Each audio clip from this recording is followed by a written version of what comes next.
Hey Calculus, Mr. Florio. This is section 6.2, differential equations, growth and decay models. A lot of the stuff that we're going to do is going to seem like review because the stuff that you've seen in algebra or maybe pre-calc. But the introduction of it, the calculus will kind of show us how to get the equations, and then we're just going to work with it. Some uses for differential equations involving exponentials.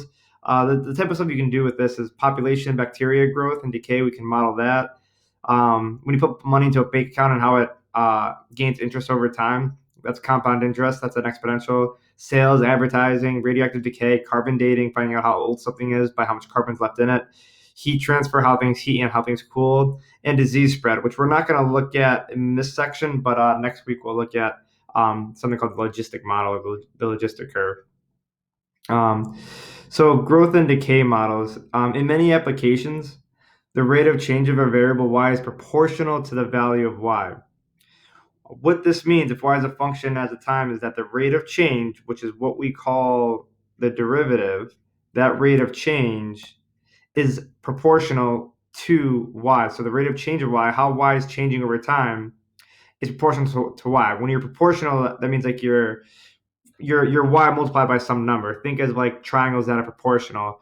You could have a triangle with a scale factor of 2, so you're just multiplying everything by 2. That scale factor, that proportionality constant, whatever that is, we're calling k.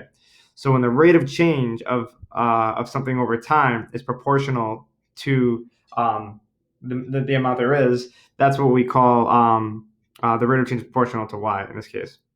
The general solution, so if we were to solve this differential equation for y, if y is a differentiable function of time and y is positive and the derivative is equal to ky, so the rate of change of y is proportional to y for some constant k, then the solution to that differential equation is y is equal to some constant times e to the kt, where k is the proportionality constant and t is your independent variable.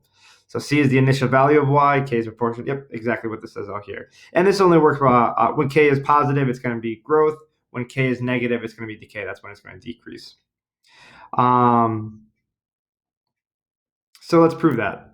So let's actually solve that differential equation. If I know the rate of change with respect to time is proportional to y, how would we solve this? And I'm just going to use separation of variables here. So multiply both sides by dt. So I'll get dy equals ky times dt. Divide both sides by y.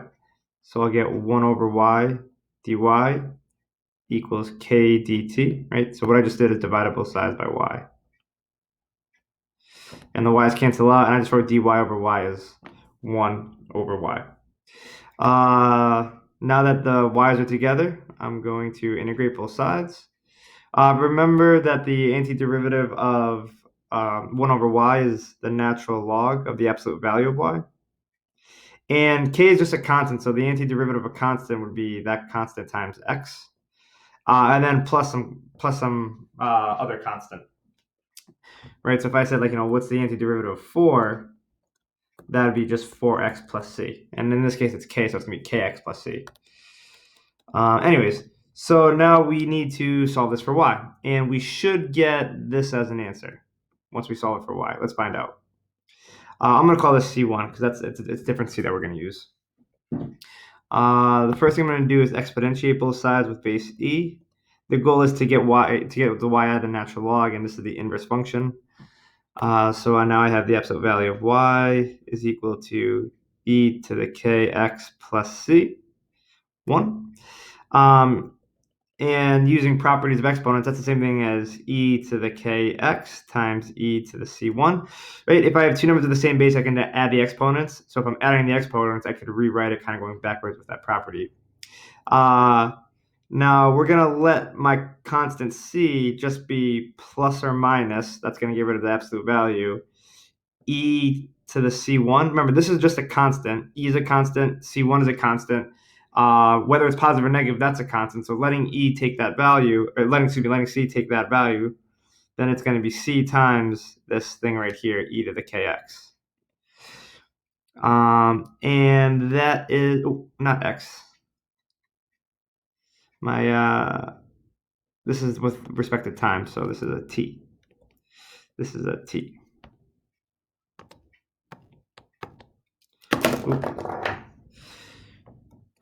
T, that's a T, and that's a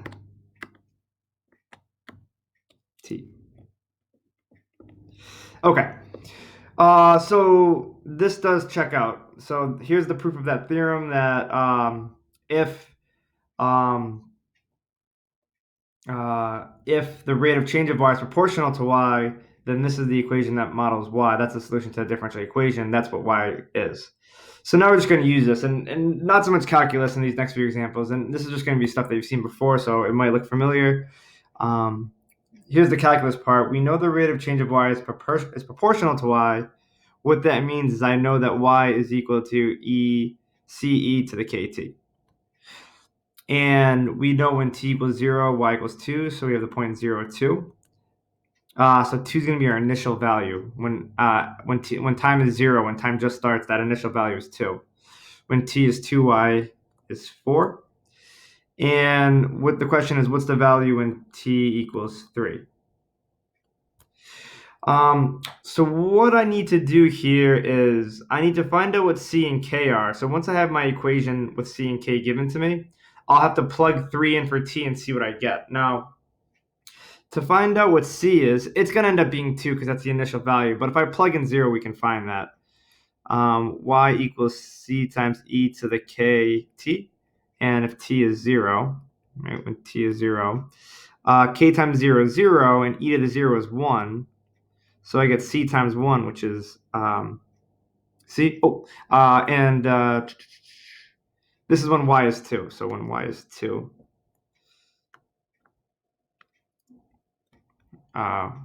when y is 2, y equals ce to the k times 0. So just substituting 0 in for 2, 0 in for t, and 2 in for y, because that's what they told us here. And so that you get that c is 2. So now we're getting closer. So my equation now is y equals c, which is really 2 e to the kt. And I know it also goes to the point 2, 4. So I'm just going to plug in y is going to be switched out with 4. And t is going to be switched out with 2. And now we just need to solve this. So what I would do to solve this is divide both sides by 2.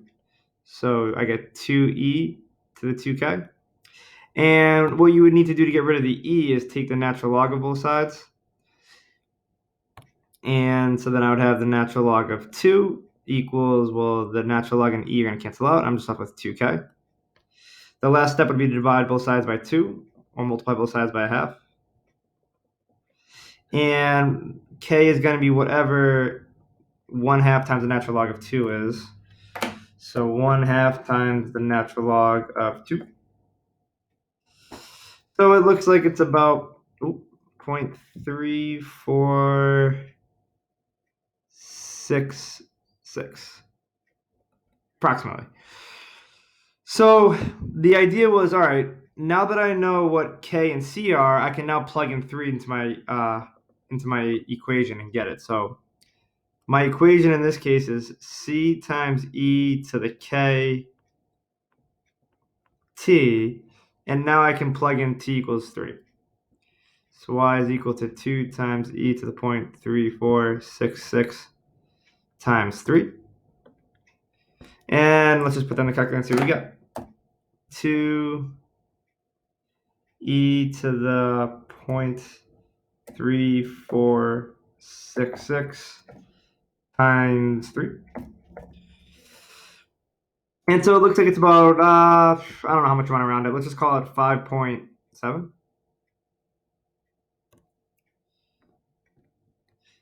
And that's it. So that's our answer. What is the value of y when t equals 3? Y is about 5.7. So what we were asked to do there is we're given the 2 points 0, 2, and 2, 4. With that, we created an exponential function that goes to those 2 points. And then once I had that exponential function, I can find the value of the function at any time, and specifically when t equals 3, we get y equals 5.657. I think we said 5.7, yeah. The 5.657 is exactly what we got in the calculator. So that's what we did. We were given 2 points. We found a function, an exponential function that goes through those 2 points. And then once we had the function, we could just plug in that t-value, piece of cake. Here we have a application.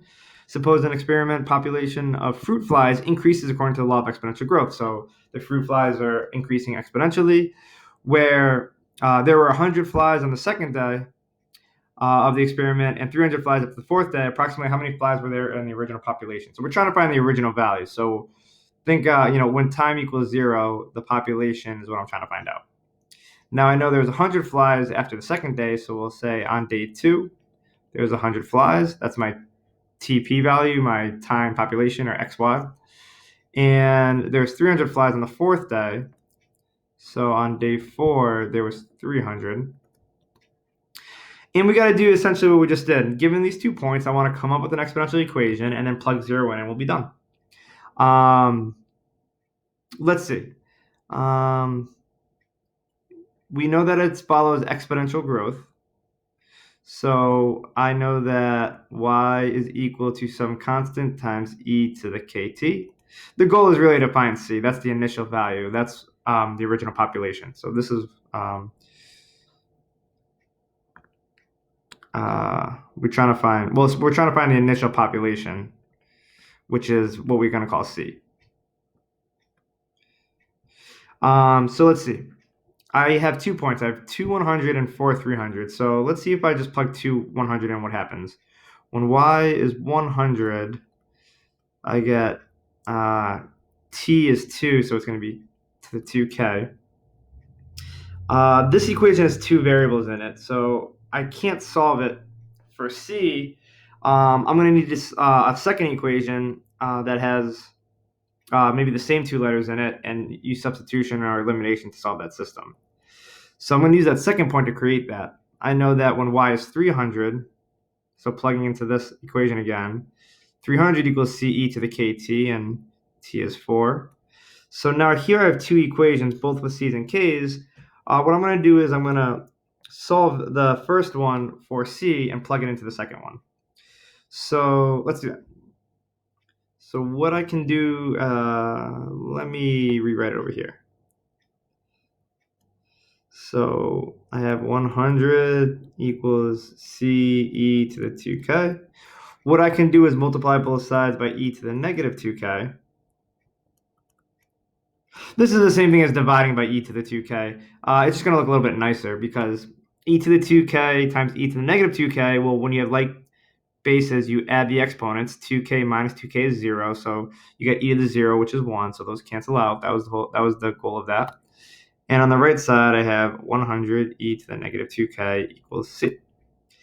Now that I have c by itself, I'm going to take this c and substitute into the second equation c, because it's that same initial value. So this equation is 300 equals c times e to the 4k. And c we know is 100 e to the negative 2k. And the hard part's done, and now we just got to do a little bit of algebra. So e to the negative 2k times e to the 4k. Remember, you have exponents with this. You have 2 numbers with the same base, so we can just add the exponents. Negative 2 plus 4 is positive 2. Okay.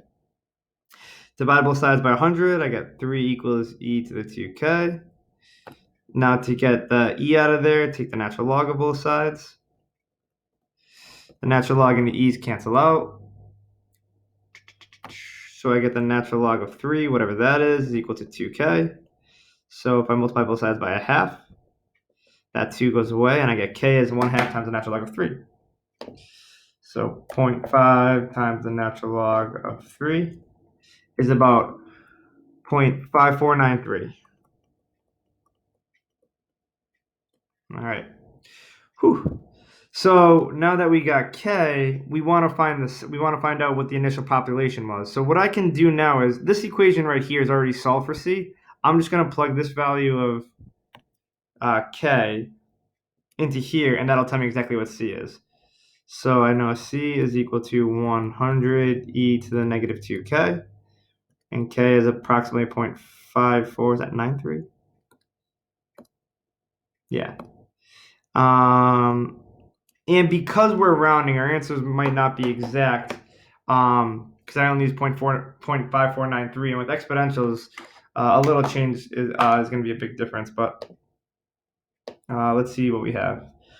100 times e to the negative 2. Ooh, negative. Let's not mess that up. To the negative 2 times 0.5493. Remember, that's an approximation. The real number is right above it.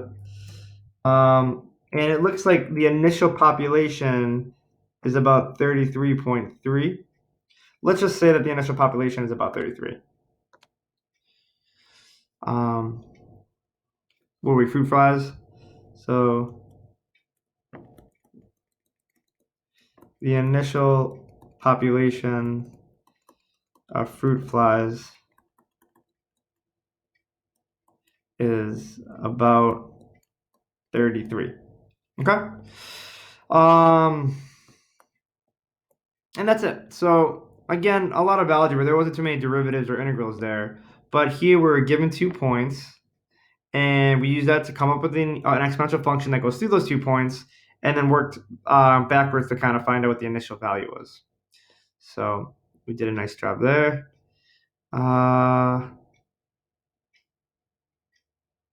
Is that it? I guess that's it. All right. I'll post the homework, and any questions on it, let me know.